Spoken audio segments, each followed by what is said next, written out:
everyone. My name is Elizabeth Manns, and I'd like to welcome you to the April 4th Coalition Show.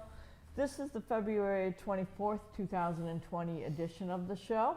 It is week 284 and the 255th show that we have done since the closing of the North Adams Regional Hospital. The April 4th Coalition's mission statement is, we are for workers' rights and collective bargaining rights and are against tax breaks for the rich and corporations who ship our jobs overseas. We support all the articles of the Universal Declaration of Human Rights, but as is the custom on the show, we are going to put the focus on Article 23 at the start. Number one, everyone has the right to work, to free choice of employment, to just and favorable conditions of work, and protection against unemployment. Number two, everyone, without any discrimination, has the right to equal pay for equal work. Number three, everyone who works has the right to just and favorable remuneration, ensuring for herself or himself and her or his family an existence worthy of human dignity and supplemented, if necessary, by other means of social protection. Number four, everyone has the right to form and join trade unions for protection of his or her interests. And as is a custom, we give a thank you to Michael Putnam for airing our show on the local community radio station, WMNBLP 107.1, and he normally does that on Fridays at 6 p.m. And I keep losing the card, but like a bad penny, it keeps coming back to me. So That's our hometown community radio station. That is the hometown radio community station. And Dick, I notice you are sporting a very nice button I on got your two shirt. of them, I tell you. One says, I feel the burn. Is that what it says? Yes, I Feel feel, the- feel feel the the burn. Yeah. And the other one has got the mantra of the Bernie Sanders campaign, which says, not me, us. Yep, And Very nice. I just, Which is nice for the U.S. which is Yeah. very Part nice of for it, the U.S., yes. which is Yeah. where And- we need to go. And I just wanted to tell the public that I voted today in the primary, that anyone in North Adams can go in and vote this week from 8:30 to 4 at No, the city, you 4:30. you are 8 to 4:30. 8 to 4:30 at the city clerk's office in City Hall. So I encourage you to go out and vote. I saw one young man as I was walking to vote, and I told him I was going to vote, and he says, I don't vote. I said, are you registered to vote? He said, yes.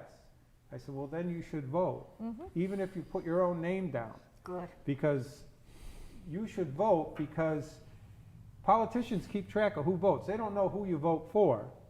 But the fact that you vote, I said, then if sometime you have some sort of complaint, the politician's gonna listen a little closer because they know you're a voter. Even if you don't like any of the candidates, you should show up, fill out a ballot, whatever way you want. But I encourage people to vote. That's the most important thing. I am voting for Bernie Sanders. I respect anybody who they're voting for, especially in the Democratic primary. I'll support whoever wins the Democratic nomination. But right now, I feel very strongly that Bernie Sanders is going to try to meet the needs of the people. Rather than the needs of corporations. Right, and you can trust him. He's been saying the same thing for over 40 years. You know, I watched a thing with Trevor Noah on The Daily Show, and he was doing clips of Bernie Sanders, and I guess Bernie Sanders had a public access TV show when he was the mayor, of Burlington. Wow. And they released all the tapes, so he played a few tapes of Bernie having his public access TV show, talking to kids and things like that. And he says, first of all, you got to realize the man's 46 years old. Even though he looks 80 in the picture, he's always looked like 80. But he's and he's saying the same things about we need health care, we need jobs, housing. And he said if someone had a time machine and bought the time machine and used it, went back, and the first person they saw 40 years ago was Bernie Sanders, they'd want their money back because they said this thing doesn't work, you know, because he's saying this, he looks the same and he's saying the same thing, but he is consistent. Yes. And we did want to let the audience know that in Adams you also have early voting Monday through Thursday from 8 a.m. to 5 p.m. in City Hall, and I'm assuming at the clerk's office. And in Williamstown, you can do it Monday through Friday from 8:30 to 4:30 at City Hall, and they have a special set up from 5 to 7 p.m. on Wednesday at the Harper Center as well. Okay. Can't mention my town because it was today and it's over. Very good. Have you picked a candidate yet for Clarksburg. yourself? Well, the Super Tuesday is the day to vote. Is the day, right, It's that March is 3rd, right? Yes. Next Tuesday, That's next a Tuesday. week from tomorrow. Yes, I know who I'm gonna vote for. in Are you my mind. telling? Oh, I have no problem telling. I've decided, like Dick, I will support anyone who comes out of the campaign, but Me too. I am probably going to vote for Elizabeth Warren, just to keep the female vote alive a little bit longer. Well, she did pretty good in that last debate. She did excellent in the last debate from everything I've read and seen. Did you see it? She And- crushed that billionaire. And she is just she is just a little bit more center than Bernie, wants the universal health care and many of the other things that he wants. But Well, she didn't stand with us when we were fighting Kinder Morgan. I agree she did not. She came in for sound bites on climate change. She supported. Yep. I have I quite a didn't pre- say Right, she but was that's strong who either. she's picking, so. Yes, But yes, that's yes. who I'm picking. And that is our American right. And Yeah. Yes, good for you for telling. for telling. I normally don't tell people, but this time Well, I will. because now it's so toxic, you know. You kind of have to So tell you have to people. be, no, or You have to kind of be be careful telling Yeah, people. but we don't want want to vote. to put you on the spot or anything, but do you want to tell people I your will, plans? because this is a little interesting. Because we're a I ran diverse as group here. I Right. ran as a Republican in 1984 against a slum landlord in Bridgeport, Connecticut. I was Knew on it. the mayor's staff. In 2000, a mayor who cared about the downtown. I ran in 2000 for a Democratic town committee against a guy, took one sub-district, who is now the mayor after becoming a felon and serving 7 out of 9 years, Joe Gannon. I think I might pull a Republican ballot because I would like the pleasure of voting against Donald Trump twice. So I might vote for William Wells. So are you unenrolled? Are you saying I'm that? unenrolled. So- And if you're Can you unenrolled- explain what unenrolled means? It really means you're an independent, but I guess in many states, maybe, and there is an independent party, so unenrolled, well, unaffiliated means I haven't picked, I haven't declared myself as a Democrat or a Republican.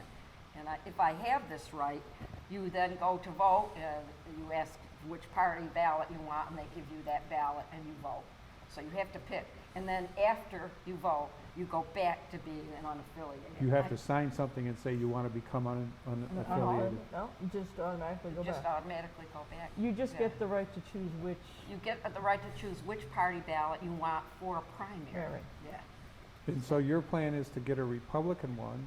and vote for William Wells. William Weld is running against President Trump, Trump. our former governor. You're, yeah. Yes. The occupant of the White House, The act- as far as I'm concerned. But he I used to do be not have a governor of precedent. Massachusetts. He is a former governor, and I William. thought his interview in the Berkshire Eagle last Sunday or last week was quite interesting. But as with I think all of us here, I will vote for anybody to get Donald Trump out of the White House. It seems, I was talking to my son last night, and he's very grateful that he lives in Massachusetts, And it just seems like, the one opposition in the Senate, one Republican that stood up to Trump in the Senate was Mitt Romney, Romney, and he's our a former former governor of Massachusetts. And it was We also must Romney poison care them. for the health care Right. that became And Obamacare, Obamacare. but Yeah. he's the one who started that. Yes, it was. And more power to him, and I'm sure he knew he was going to get slammed. See, But that doesn't change his integrity. It was a longtime Republican idea when the Democrats were trying to push universal health care, and the Republicans wanted this plan. Romney instituted it in Massachusetts. Yeah, he When started Obama wanted to institute it nationally, all of a sudden the Republicans didn't like it anymore. They And wanted they anything didn't to- want Romney's name on it. Yeah. No, Yeah. no, they didn't want. They didn't want either. Mike, how about you? You tell it?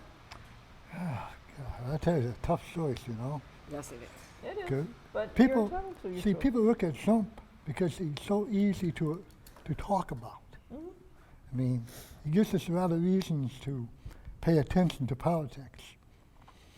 Yeah, he I does. wouldn't vote for him, but you have to admit he got more people talking politics now than ever before. Made a lot of money for the TV Yeah. networks. Networks and Oh, everything there News was- else. networks made a lot of money because there are a lot of people tuning Right, in. which is why they're trying to cast this Democratic primary as being an absolute disaster or whatever else that's going on, because they want a conflict, they want a TV, something that'll bring Well, ratings up. scandal sells. Scandal Right. sells Definitely. far But, better. Mike, I don't know if you've picked a He candidate doesn't yet. tell it, I guess. but It doesn't matter. Well, I mean, I I know wasn't. that there, I like, I mean, that Pete Buttigieg That's is who a I- very like good That's the candidate. gentleman who I'm going to be voting for, because I think he sounds like he can get a base more fired up.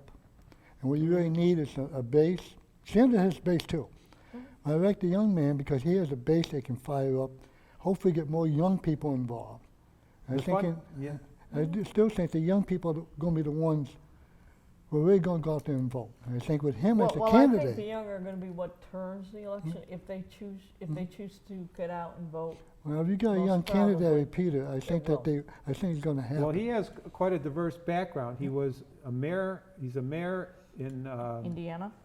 I yeah. can't remember the city, but he was a mayor in Indiana.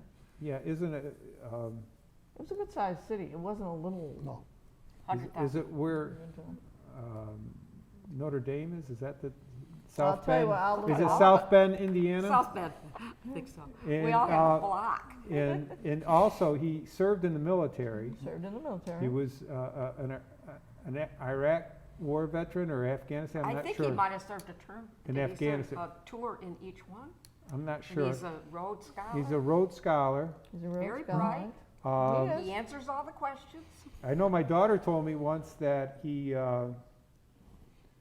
was being interviewed by, I think, a Norwegian newspaper, and they asked him a question, and he answered in Norwegian, and they were wondering how he spoke that language. He says, well, there was an author that I read, and his book was translated into English, and I really liked it, and all the other books he wrote was in Norwegian, so he learned the language so he could read the other books. Oh, my goodness. Wow. I didn't know that. He's smart. So I mean, I'm not saying, you know, I'm still supporting Bernie, but I have a lot of respect for all the candidates. Candidates. Even Okay. Michael Bloomberg, you know, the billionaire. I mean, he's trying to buy his way Way into in. the election, and the other billionaire, Tom Steyer. Steyer. I mean, Steyer's I have interesting. respect for them He is. all, but I really feel that, well, Elizabeth Warren handed, I mean, had the most devastating debate. I mean, crushed Bloomberg. Right. Bloomberg was, you know, was totally crushed him in that debate, talking about his Right, non-disclosure they're agreements. saying, Yeah. they're saying, the pundits are saying even if she doesn't make a comeback, that the Democrats should follow that playbook, whoever it is, to use it against Trump.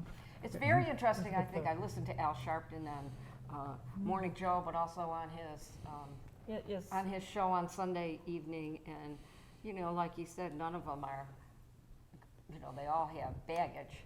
But he goes through what the strengths and the weaknesses of each one. And, yeah, this is, Amy Klobuchar Klobuchar. from Minnesota, yeah.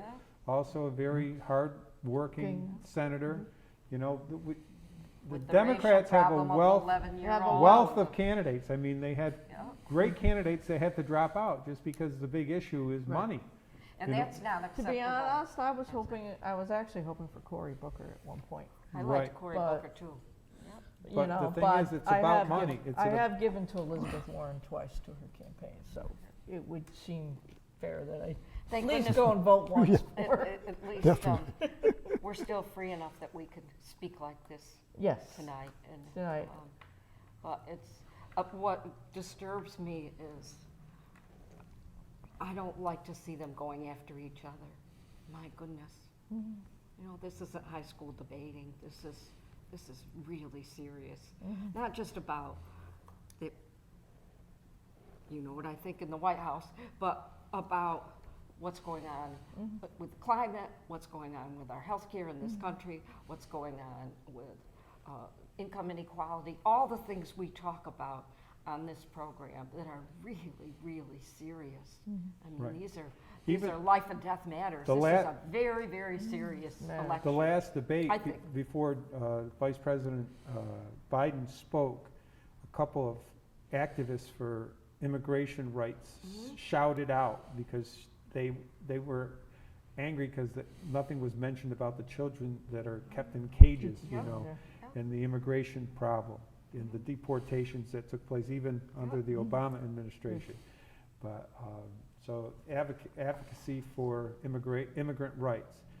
I can't see any candidate being as bad as Donald Trump. I think Donald Trump has betrayed.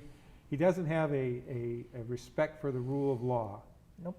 And he doesn't have any respect for anybody. He just wants sycophants. He wants people to bow down to him. If you don't answer to, if you don't bow to him, then you're fired. You're gone. And a lot of people say that, well, he has a clear path for re-election because the Democrats are stronger. I believe strongly that he is going to self-destruct. I mean, he already has, but I don't know if, I believe he won't be able to take the pressure of this election. Well, I'm concerned about what's happening at the Justice Department. Right. Really. Serious. I'm also concerned about what's going on with the intelligence agencies. Oh, because gosh, yes. This latest one, the acting one, who will be acting probably And no for the next background? 2 years, no background. And yes, William And- Barr has totally betrayed the mission of And the now Justice even the Department. position of acting where you don't need to be confirmed. They're all That all has they're to all be- temps. they're They're all all temps. You- But they're and going to be temps for 2 Our years. Congress has to do something about that right there. That maybe you can be acting for 30 days or But, 60 yeah. days, but you've got to be confirmed at And some that's point. one thing Robert Reich, reminded us last week when we talked about it, or the week before, about it's not just Trump, it's a whole regime. There's a bunch of people that are doing this. supporting him while he does it. Oh, yeah. When you say Congress should do something, the Senate Republicans We'll that never let will it be not done. stand up to that man. They're afraid of him. And it's unfathomable. But nobody, Republican or Democrat or anybody in Congress should be able to hold up votes. Like Mitch McConnell, nobody should be in that 400, position. 400 with bills that. were passed in the House and he hasn't voted on one of them. Nobody should have that amount of power. But the problem power in here is, Congress. a lot of the things you're talking about also happens because the Democrats had the opportunity to do something about it, and they didn't. Now they're regretting it. Yeah. See, everybody looks No, at it. actually, they fell into the trap when they allowed that whichever party was in charge got to set the rules. Well, that's a systemic problem right there. And then they also allowed for the filibuster. Then they also weakened the filibuster because Mitch McConnell was weaponizing it. So now the filibuster doesn't work. It doesn't exist. So that the minority party in the Senate has almost nothing. that And can there's get in George there. Washington worrying about The political political parties. parties. Absolutely Absolutely right. He was. Absolutely right. So what have you got for us on Robert Reich tonight? Well, we do have a video. It's a short one, and it's about economics.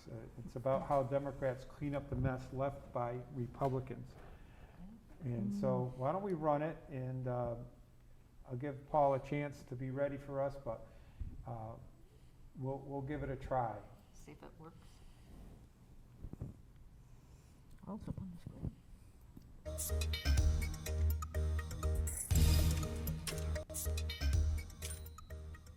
Before diving in, we need to understand this one concept, the debt to GDP ratio. The national debt is a meaningless number on its own. It's meaningful only as a percentage of the total economy, the GDP. Even if the debt grows, that's okay so long as the economy grows even faster. But if the reverse is true, if the economy is growing more slowly than the debt, we're in trouble. With this in mind, let's go back to the 1980s. When Ronald Reagan took office, the national debt equaled just a little over 30% of the total economy. Then Reagan began cutting taxes and spending a huge amount on the military. By the time he left the White House, the debt to GDP ratio was nearly 50%. He viewed it as a way of starving the beast, so future Democratic administrations would find it harder to fund programs for the poor and average working people. Reagan's Republican successor, George H.W. Bush, raised the debt to GDP ratio even higher, to 62%. Between 1981 and 1992, Reagan and Bush together doubled the debt to GDP ratio. So by the time Bill Clinton took office, he had to spend his first term cleaning up the mess, finally balancing the budget and even leaving America with a budget surplus, and getting the national debt to GDP ratio back down to 54%. I know, I was there. Then Clinton's Republican successor, George W. Bush, went back to the Reagan playbook.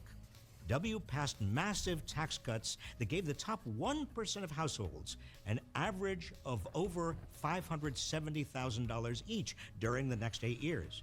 He also launched expensive wars in Iraq and Afghanistan. Altogether, George W. Bush added a whopping $5 trillion to the national debt, leaving Barack Obama with a debt to GDP ratio of 73%. As well as a financial sector in the process of melting down, threatening the entire economy. Talk about an economic mess. Obama had to bail out Wall Street and stimulate the economy in order to get us out of the deepest recession since the Great Depression. In other words, the GDP shrank. These two factors pushed the debt to GDP ratio to 100%. By the end of Obama's first term. By the time Obama handed off the economy to Trump, the economy was growing again, and the ratio of debt to GDP had stabilized at around 103%. But now Trump and Senate Republicans are repeating history. In 2016, when Trump was asked about the debt, he claimed, "We pay it back so easily." But then he blew up the debt by passing a giant tax cut for corporations and the wealthy. And so even though Trump inherited the longest economic expansion in history, he increased the ratio of debt to GDP to over 105%.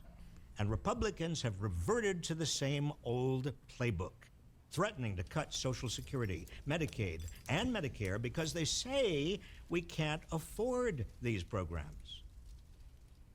Time and again, Republicans scream about the national debt when a Democrat is in the White House, cleaning up the mess they caused. But when there's a Republican administration, they couldn't care less about the debt. When Mitch McConnell was asked about soaring debt and deficits, his response was, "It's disappointing, but it's not a Republican problem." But the next Democratic administration will have to deal with it. So in addition to solving the climate crisis that's become worse under Trump, passing universal health care that's become more urgent under Trump, and tackling myriad other problems that have grown under Trump, Democrats will once again have to clean up the economic mess left by their Republican predecessor in order to preserve and expand programs that help average Americans survive. Republicans accuse Democrats of being fiscally irresponsible, but time and again, it's the Republicans who have created economic messes that Democrats have to clean up. So Heather, do you remember the... Well, thank you. It sort of reminds me, I remember the analogy that was made of someone borrowing someone's car. You know, it seems like if the Republicans borrow the car and drive it, they leave it on empty when they drop it off at your house. But when the Democrats get the car, Right. they have to fill up the tank Tank. first. But when they end up turning the car over, the tank's full. Right. You know, so this, you know, the needs of the people are extreme. So, I mean, if we want to fool around and generalize, then the independents buy the car, fill it up, and give it to somebody who really needs it? Well, they haven't I wanna been in see- I control wanna see yet. Dick- huh? They haven't been in control yet to drive the car. Car. Touche, touche, we're having a little fun. But when they, you know, but yes, if you follow that analogy, I just made one that one up. party makes it better. I liked it though. It was Oh, very thank good. you. The independent, you know, I mean, because I suspect at some point we will follow George Bush's model and elect somebody who is not affiliated George with either Bush? one. George Washington, my apologies. Sorry, First President George, I forgot. Got your name mixed up. We will end up going with somebody who's not affiliated with either party. If Well, that's part of cleaning up Congress and this party Well, structure that's systemically bad. the most important thing is to have a politician that speaks to the needs of the people. And the biggest party in the country Is the is, independents. no, not independents. They're people who don't vote. Ah. Independents are someone that are declared. The people that don't vote, that's the biggest voting block that has to be attracted. And unless you offer something to the people to come and vote for, you're not going to motivate those people to come out It and has to vote. relate to their lives. Right. And of course, and the 62 percentage of I'm sorry. unaffiliated voters is going up. So the parties have to answer for that. Well, I think a lot of them are dropping out of the Republican Party and they're not becoming Democrats. That's what's increasing. They can't stand Trump. That's why the percentage of support that Trump has within the Republican Party is so high, because anybody with any sense in the Republican Party has, Already George abandoned Will, they've just dropped out You're of the talking about the Republican. Trumplican Party? No, The Trumplican Party, that's what I Right. call the. right, what used it's to the be whole Republican regime. It's com- the whole yeah. regime. Yes. But it's necessary for people to be aware that there are candidates that are fighting for what they need. I listened to the results from the Nevada Democratic primary, and they said 62% of the people that voted, Democrats that voted, said that they were for Medicare for all. And they said 4 years ago, 20% of the people that voted in that Democratic primary said health care was the most important thing, that why they voted. In this year, it was 40%. It was double, that was their number one issue, health care.